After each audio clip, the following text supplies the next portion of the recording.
నమస్తే విజా న్యూస్ కు స్వాగతం. ఈనాటి వార్తలు. పవర్ సెక్టర్ రిఫార్మర్స్ 1990లో ఏర్పాటు చేసినట్లు రాష్ట్ర ముఖ్యమంత్రి చంద్రబాబు తెలిపారు. రెగ్యులేటరీ కమిషన్ ఏర్పాటు చేసిన ఘనత రాష్ట్రానికే దక్కిందని అన్నారు. పంపిణీ కంపెనీలు ప్రస్తుతం 3 ఏర్పాటు చేశారు. వేసవిలో విద్యుత్ కోత లేకుండా చేశామని, ట్రాన్స్మిషన్ నష్టాలు 30% నుండి 22%కి తిరిగి 7-8% తగ్గించామని అన్నారు. విద్యుత్ సంస్కరణలు దేశానికి ఆదర్శంగా తీసుకొచ్చామని చంద్రబాబు అన్నారు. 95-2004 ఇప్పుడుండే పవర్ సెక్టర్ రిఫార్మ్స్ అన్నీ ఆ రోజు అమలు చేసిన power sector reforms. First state in the country to introduce power sector reforms 98లో అమలు చేశాం. అదే మరి ఇండిపెండెంట్ రెగ్యులేటరీ కమిషన్ అపాయింట్ చేశాం, ఏపీఈఆర్సీ.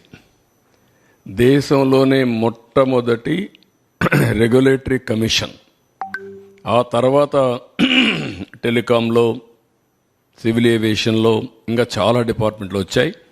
దేశంలోనే రిఫార్మ్లో మొట్టమొదటి రెగ్యులేటరీ కమిషన్ పవర్ సెక్టర్లో వచ్చింది. అది కూడా మన ఆంధ్రప్రదేశ్లో వచ్చింది. ఈ రిఫార్మ్ ఫలితమే జనరేషన్ కంపెనీలు, ట్రాన్స్మిషన్ కంపెనీని, డిస్ట్రిబ్యూషన్ కంపెనీస్ ఒకప్పుడు 5 ఉండేటివి, ఇప్పుడు 3 ఉన్నాయి. కంబైన్డ్ ఆంధ్రప్రదేశ్లో 5 డిస్ట్రిబ్యూషన్ కంపెనీస్ ఉండేటివి. హైదరాబాద్, వరంగల్, తెలంగాణకి వెళ్ళిన తర్వాత ఉత్తరాంధ్ర, ఇక్కడ వచ్చే కొద్దికి విజయవాడ, ఇక్కడ వచ్చే తిరుపతి, ఒకప్పుడు అనంతపురం ఉండేటివి. ఇన్ని 3 ఉన్నాయి. ఇప్పుడు 3 ఉన్నాయి. ఇప్పుడు ఇంకా నేను స్టడీ చేసుకుంటున్నాను, వల్ల సబ్జెక్ట్ రీకలెక్ట్ చేసుకోవడం. ఇక్కడికి వచ్చేటప్పుడు ఎనర్జీ డెఫిషిట్ రెడ్యూస్ టు 1.5 2003-04 వచ్చాం. Compare to 7.1% at national level ఉండేది. అంటే ఆల్మోస్ట్ ఆల్ పవర్ సర్ప్లస్కు 2003-04 రీచ్ అయ్యాం. అంత మునుపైతే హైదరాబాద్లో కమ్యూనిస్టులు ఇక్కడ ఉంటారు, ఒకరిద్దరు మీడియా వాళ్ళు, రాఘవరెడ్డి ఉండేవాళ్ళు. ఏప్రిల్ వస్తే అసెంబ్లీ బడ్జెట్ సమావేశాలు 40-45 రోజులు. 45 రోజులు ఆయన నల్గొండ నుంచి మొత్తం మనుషులు తీసుకొచ్చి ఏపీఎస్సీబీ ఖైరతాబాద్లో మెయిన్ రోడ్డు అక్కడ పెట్టేసేవారు. ఏపీ ప్రభుత్వ ముఖ్యమంత్రి నారా చంద్రబాబు నాయుడు ఉచిత ఇసుక పాలసీ తీసుకురావడం అభినందనీయమని టీడీపీ రాష్ట్ర పోలిట్ బ్యూరో సభ్యురాలు భీమవరం నియోజకవర్గ ఇన్ఛార్జి తోట సీతారామలక్ష్మి తెలిపారు. ఎన్నికల్లో ఇచ్చిన హామీలను ఎన్డీఏ ప్రభుత్వ ముఖ్యమంత్రి చంద్రబాబు 4 రోజుల్లోపే అమలు తెస్తూ జీవో నెంబర్ 43 విడుదల చేసి బడుగు బలహీన వర్గ సామాన్య ప్రజల అభ్యున్నతికి, రాష్ట్ర ప్రగతికి బాట వేశారని అన్నారు. నాణ్యమైన ఇసుకను ప్రజలకు అందించడమే ప్రభుత్వ లక్ష్యమని, గత వైసీపీ ప్రభుత్వం ఒక ఇసుక కుంభకోణం ద్వారా 50,000 కోట్ల పైగా కొలగొట్టారని, వైసీపీ నాయకులే ఇసుకాసుర అవతారం ఎత్తి పెద్ద ఎత్తున దోపిడీ చేశారని విమర్శించారు. పేదరిల్లు కట్టుకోవడానికి 5 లక్షలు ఖర్చు అయితే అందులో 3 లక్షల రూపాయలు ఇసుకకే ఖర్చు చేయాల్సి వచ్చేదని, ఎన్డీఏ ప్రభుత్వం ఉచిత ఇసుక విధానంతో సామాన్య ప్రజలకు నిర్మాణ భారం తగ్గుతోందని ఆనందాన్ని వ్యక్తం చేశారు.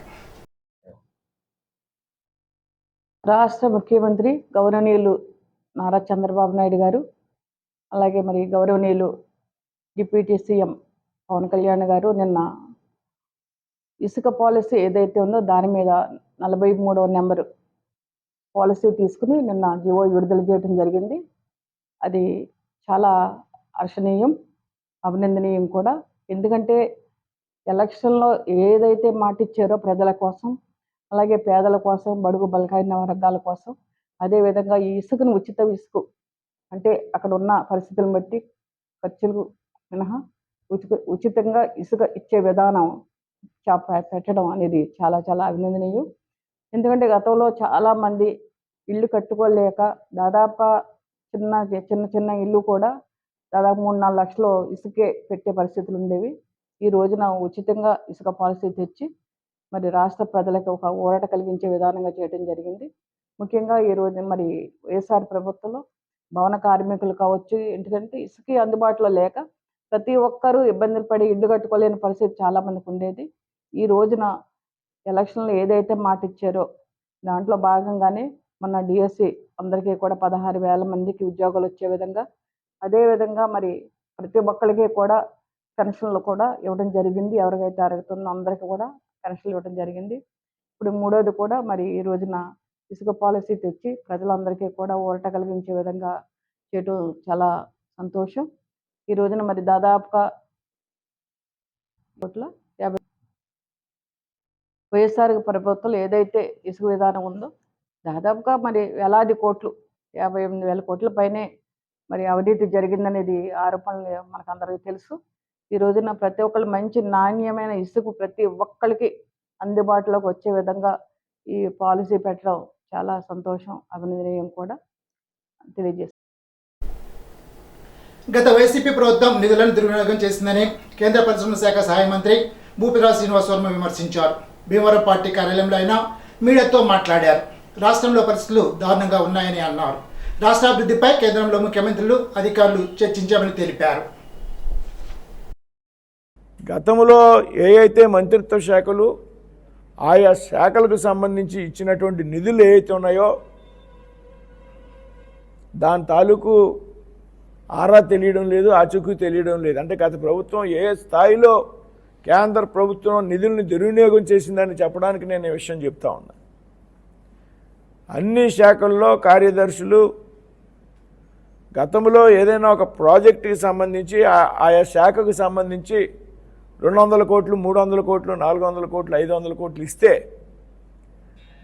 అసలు ఆ డబ్బు పని పూర్తవకపోగా, పని మొదలెట్టకపోగా ఆ డబ్బు దాని తాలూకు ఖాతాల్లో లేకుండా మళ్లింపు జరిగింది. ఆ డబ్బు ఏమైందో మాకు అర్థం కావడం లేదనేటువంటి విషయాన్ని అధికారులు చెప్పినప్పుడు ఆశ్చర్యం వేసింది.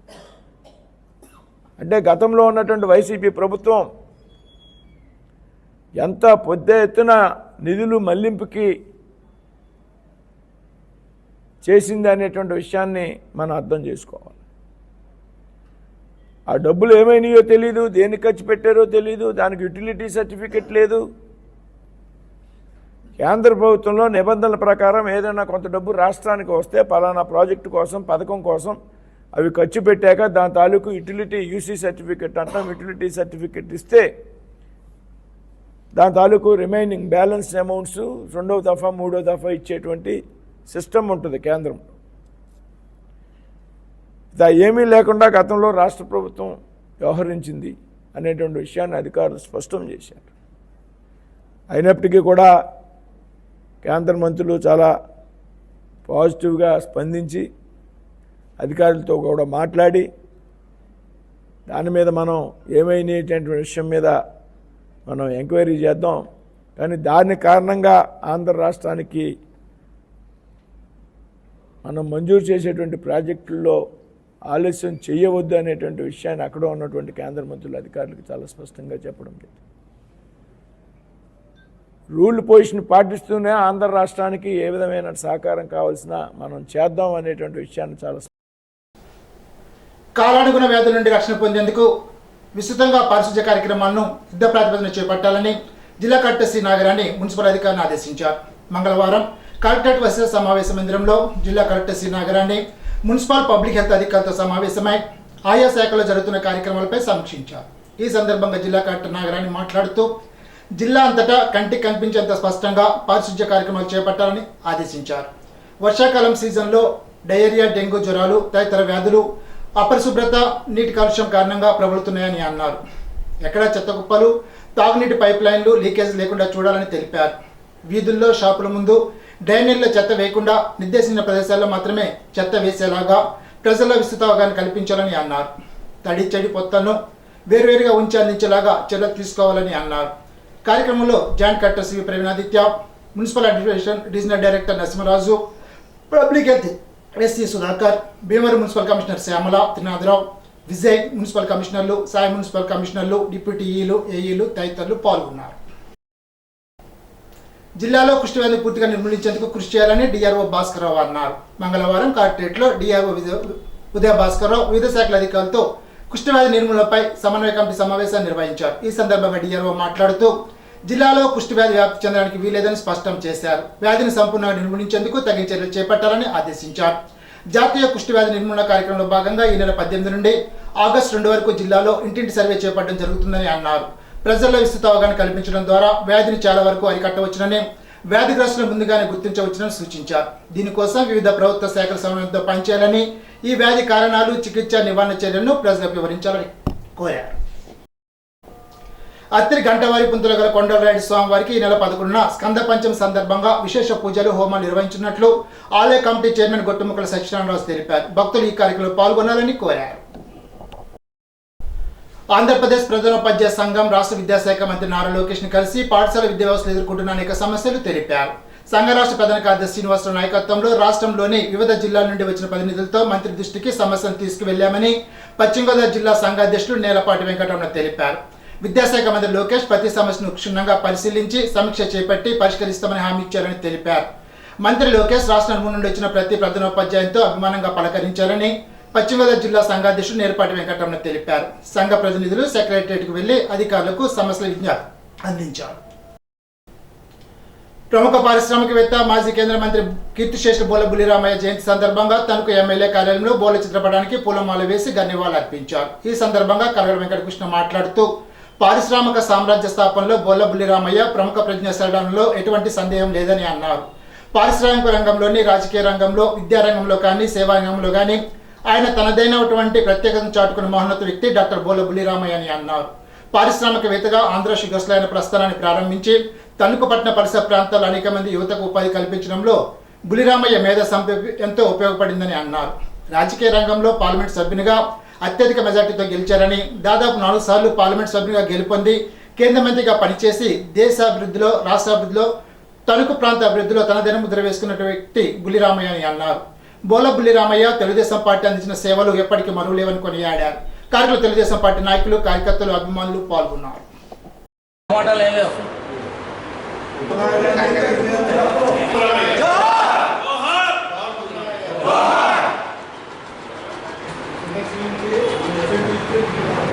కీర్తిశేషులు మాజీ కేంద్ర మంత్రి వర్యులు డాక్టర్ బోల బుల్లిరామయ్య గారి 98వ జయంతి సందర్భంగా ఈరోజు తెలుగుదేశం పార్టీ కుటుంబ సభ్యులు ఘనంగా ఈ కార్యక్రమాన్ని చేసుకోవడం జరుగుతుంది.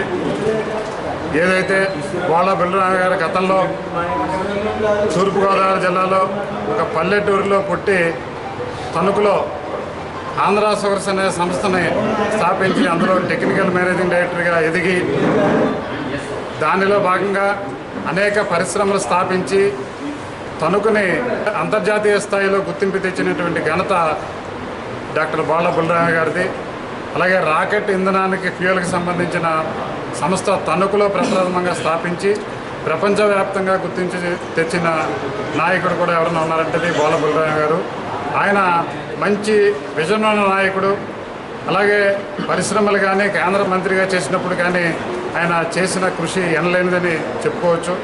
అలాగే ఆయన ఆధ్వర్యంలో తణుకులో కూడా చాలా అభివృద్ధి కార్యక్రమాలు చేసి తణుకుని ఎంతో ఉన్నతమైన స్థాయికి తీసుకెళ్ళినటువంటి ఘనత కూడా డాక్టర్ బుల్లిరామయ్య గారికి దొరుకుతుందని చెప్పి సందర్భంగా తెలియజేస్తూ ఆయన ఆశయాలను కూడా మేమందరం కూడా తెలుగుదేశం పార్టీ కుటుంబ సభ్యులందరూ కూడా మేము పాటిస్తామని చెప్పి సందర్భంగా తెలియజేస్తూ మార్కెట్ ఏరియాలో తణుకు చైర్మన్ 4వ అదనపు జిల్లా జడ్జి డి సత్యవతి ఆదేశాల మేరకు తణుకు బార్ అసోసియేషన్ న్యాయవాదులు, ట్రాఫిక్ పోలీసు అధికారులు హెల్మెట్లు ధరించడం, ప్రాణాలు కాపాడదామనే నినాదంతో హెల్మెట్ ప్రయోజనాలు తెలిపారు. ప్రజలకు డ్రైవింగ్ చేసేటప్పుడు హెల్మెట్ ధరించడం వల్ల ఉపయోగాలు తెలుపుతూ ప్రమాదాలు జరిగినప్పుడు తలకు గాయాలయ్యి ఎంతోమంది ప్రాణాలు కోల్పోయారని తెలిపారు. హెల్మెట్ ధరించడం వల్ల కొంతవరకు ప్రాణ నష్టాన్ని నివారించవచ్చునని అన్నారు. ప్రతి ఒక్కరూ ట్రాఫిక్ రూల్స్ తెలుసుకోవాలని, లైసెన్స్ లేకుండా 18 సంవత్సరాలు నిండకుండా వాహనాలు నడపరాదని తెలిపారు. ట్రాఫిక్ ఎస్ఐ జాన సతీష్, ట్రాఫిక్ పోలీస్ సిబ్బంది, ప్యానెల్ న్యాయవాదులు కౌర వెంకటేశ్వర్లు, కామన్ మునుస్వామి, ముప్పుడి సుబ్బయ్య, ఉండాజోరపు రాజేంద్ర కుమార్ తదితరులు పాల్గొన్నారు. తణుకులకు చెందిన జ్యోతికశ్రీ ప్యారిస్లో జరిగే ఒలింపిక్స్కు ఎంపికైంది. దండి శ్రీనివాసరావు లక్ష్మీ దంపతుల కుమార్తె 10వ తరగతిలోనూ ఇంటర్ డిగ్రీ విజయవాడలో చదివింది. బాడీ బిల్డర్ కావాలని తండ్రి కోరిక నెరవేరకపోవడంతో క్రీడల పట్ల కుమార్తెను ప్రోత్సహించారు. బహరూస్లో జరిగిన ప్రపంచ స్థాయి 4x400 మీటర్ల పరుగు పందెంలో విజయం సాధించిన జ్యోతికశ్రీని పట్టణవాసులు అభినందించారు. తండ్రి శ్రీనివాసరావు ఐరన్ బీరువాల తయారీలో పనిచేస్తున్నారు. తెలుగు రాష్ట్రాలకు చెందిన జ్యోతికశ్రీ ఒలింపిక్స్లో పాల్గొనడం రాష్ట్రానికే గర్వకారణమని జ్యోతికశ్రీకి వినాయక ప్రసాద్, పుల్లెల గోపిచంద్రు శిక్షణ ఇచ్చారు.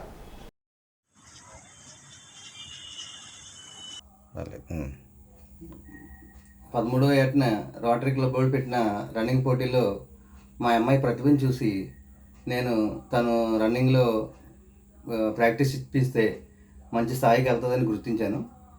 ఆ రోజు నుంచి ఆర్ట్స్ కాలేజ్, మా తణుకులో ఉన్న ఆర్ట్స్ కాలేజీ గ్రౌండ్కి తీసుకెళ్ళి అక్కడ నేనే ప్రాక్టీస్ చేయించేవాడిని. ఆ తర్వాత అక్కడ కీర్తి అకాడమీ కోచ్ అయిన సీతారామయ్య గారు మా పాపని ఆయన దగ్గర జాయిన్ చేసుకుని ఆయనే కోచింగ్ ఇచ్చారు. ఆయన కోచింగ్లో మా పాప 2 నేషనల్ మెడల్స్ దాకా సాధించింది. మా పాప 10th వరకు ఇక్కడే చదివింది.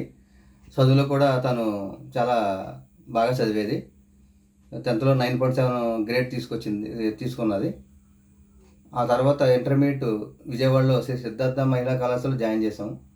అక్కడ వినాయక ప్రసాద్ గారు ఆంధ్ర చీఫ్ కోచ్ ఆయన ఆధ్వర్యంలో మా పాప ప్రాక్టీస్ చేసేది. ఆ తర్వాత ఆయన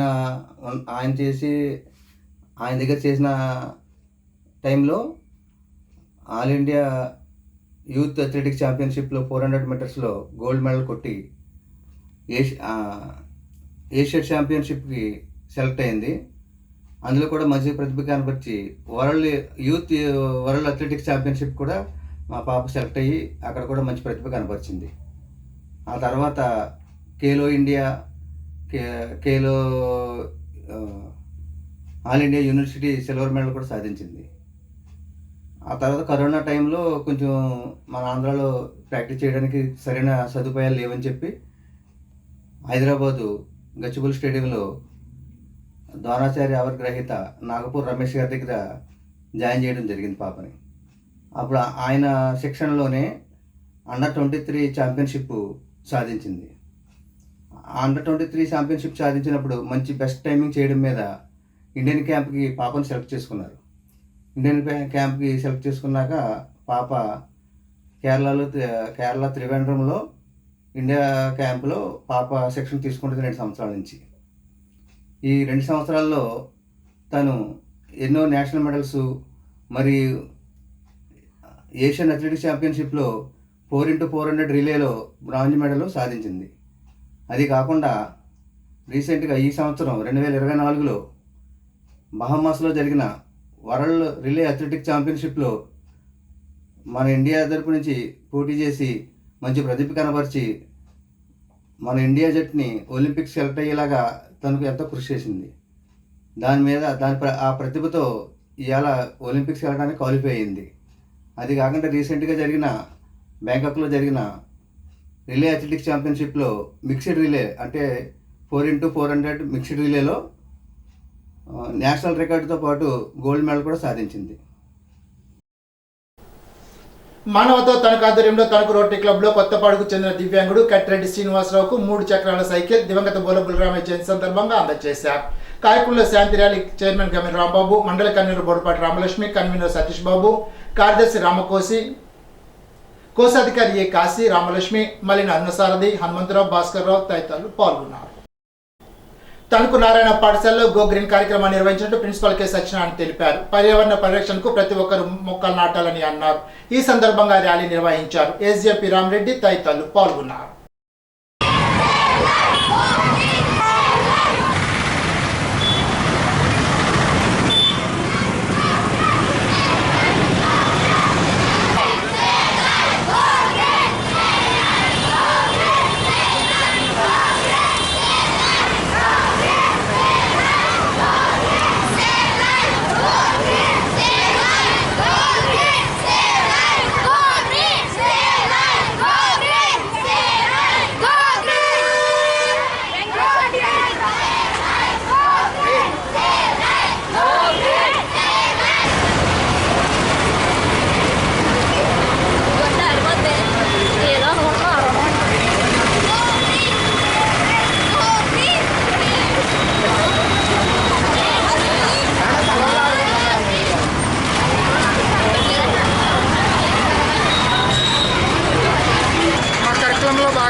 నేచర్ పట్ల అవగాహన కలిగించే విధంగా ఎన్విరాన్మెంట్ పట్ల తీసుకోవాల్సిన జాగ్రత్తలు వీటన్నిటినీ ఉద్దేశించి గో గ్రీన్ అనే యాక్టివిటీ చేయడం జరుగుతుంది. ఇందులో భాగంగా పిల్లల ద్వారా సొసైటీకి కూడా మన యొక్క ఎన్విరాన్మెంట్ కాపాడుకోవాల్సిన అవసరం ఎంతో ఉందని తెలియజేయటకు ఈరోజు ర్యాలీ నిర్వహించడం జరుగుతుంది. పిల్లలందరూ కూడా గో గ్రీన్ సేవ్ లైఫ్ అనే నినాదాలతో ఈరోజు ర్యాలీ చేయడం జరుగుతుంది. ఈ ర్యాలీ చేయటకు ఎంతగానో సహాయపడిన మా మేనేజ్మెంట్కి నా హృదయపూర్వక ధన్యవాదాలు. పర్యావరణం రక్షించుకోవాల్సిన అవసరం ఎంతో ఉందని ఈ నారాయణ పాఠశాల తరపు నుంచి విన్నవించుకుంటున్నాను. పర్యావరణం రక్షించుకోవడం కోసం మొక్కలను పెంచడం, అదేవిధంగా మొక్కల యొక్క మన యొక్క మొక్కల్ని కాపాడుకోవడం కోసం కొన్నిటి యొక్క వాడకాన్ని ఎలా తగ్గించాలి, అలాగే ప్లాస్టిక్ వాడకాన్ని ఎలా తగ్గించుకోవాలి, అలాగే మార్కెట్కి ఇంట్లో తల్లిదండ్రులు ఏదైనా వస్తువులు తెమ్మని పంపినప్పుడు మర్చిపోకుండా చేతి సంచి అలవాటు చేసుకోవడం, అదేవిధంగా అనవసరమైన ఖర్చులు తగ్గించుకోవడం, అదేవిధంగా పేపర్ అనేది కూడా మన యొక్క మొక్క నుంచే తయారవుతుంది కాబట్టి పేపర్ వాడకాన్ని తగ్గించుకోవడం, ఏ రకంగా అయితే మనం ఎన్ని రకాలుగా అయితే పర్యావరణం రక్షించుకోగలం అవన్నీ పిల్లలకి ఇప్పటి నుంచి తెలియజేయడం, దాని మీద ప్రత్యేకంగా ఒక సెమినార్ కండక్ట్ చేయడం, పిల్లల మధ్య డిబేట్ కండక్ట్ చేయడం అలాగే కూడా కండక్ట్ చేయడం జరిగింది. అదేవిధంగా పిల్లల చేత వాళ్ళ ఇంట్లో ఒక మొక్కను నాటించి ఆ ఫోటోను మాకు పంపించడం జరిగింది. మ్యాక్సిమం తల్లిదండ్రులందరూ కూడా మాకు సపోర్ట్ చేసి ఆ మొక్కలు నాటించి పిల్లలతో రోజు వాళ్ళ చేత ఒక గ్లాసు వాటర్ దానికి వేయించడం, అలాగే స్కూల్ ప్లే గ్రౌండ్లో కూడా ఒక మొక్క పిల్లల చేత నాటించడం జరిగింది. సో అదేవిధంగా తల్లిదండ్రులు కూడా అర్థం చేసుకుని ఈ పర్యావరణం రక్షించుకుంటే మన ముందు భావితరాలు ఎంతో ఆనందంగా వనరులన్నీ ఉపయోగించుకోగలుగుతారని కార్యక్రమంలో భాగంగా తెలియజేసుకుంటాం. బుధవారం ఉదయం 11 గంటల నుండి 12 గంటల వరకు డైలీ డిఎం ప్రోగ్రామ్ జరుగుతుందని తణుకు డిపో మేనేజర్ సప్ప గిరిధర్ కుమార్ తెలిపారు. హైదరాబాద్ స్లీపర్ సర్వీసులు, తణుకు తిరుపతి, తణుకు విజయవాడ సర్వీసులపై తమ సూచనలు ఫిర్యాదులు తెలియపరచాలని కోరారు. తణుకు డిపో పరిసర ప్రాంత ప్రయాణికులు, విద్యార్థులు, వ్యాపారస్తులు, ఉద్యోగులు 9959225484 నెంబర్కు ఫోన్ చేసి మరింత మెరుగైన సేవలు అందించే నిమిత్తం సలహాలు, సూచనలు ఇచ్చి డిపో అభివృద్ధికి సహకరించాలని డిపో మేనేజర్ గిరిధర్ కుమార్ తెలిపారు. ఆటో కార్మికులు తమ సమస్య పరిష్కారానికి సంఘటిత పోరాటాలకు సమాయత్తం కావాలని ఏఐటీసీ జిల్లా అధ్యక్షుడు కోనాల భీమారావు కోరారు. మంగళవారం తణుకు కొండాలమ్మ గుడి వద్ద జరిగిన యూనియన్ సమావేశంలో Bhimarao, Tanuku area auto workers union అధ్యక్షుడు బొద్ద నాగరాజులు మాట్లాడుతూ ఆటో కార్మికులపై అధికారుల వేధింపులు విడనాడాలని, వారి సంక్షేమానికి ప్రభుత్వాలు సహకరించాలని కోరారు. నూతన రవాణా చట్టాలు ఆటో కార్మికులకు బుద్ధిబండలుగా మారాయని అన్నారు. ఉపాధి కోసం ప్రభుత్వాలపై ఆధారపడకుండా ఆటో నడుపుకుంటూ స్వయం ఉపాధి పొందుతూ కుటుంబాలు పోషించుకుంటున్న ఆటో కార్మికులను ప్రభుత్వాలను విధాలు ఆదుకోవాలని కోరారు. Tanuku area auto workers union కార్యదర్శి కొంగరపు బాలకృష్ణ, కోశాధికారి పేర్చల రాంబాబు, అత్తిలి శ్రీను, ఆవాల వెంకటేష్, నంద, కృపదాస్ తదితరులు పాల్గొన్నారు. ఇప్పుడు ఒక చిన్న బ్రేక్.